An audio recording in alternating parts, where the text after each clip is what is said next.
Look at our little scientists.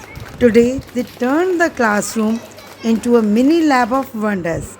By mixing air pressure with volatile vapor, they created the magic of thunder right before our eyes.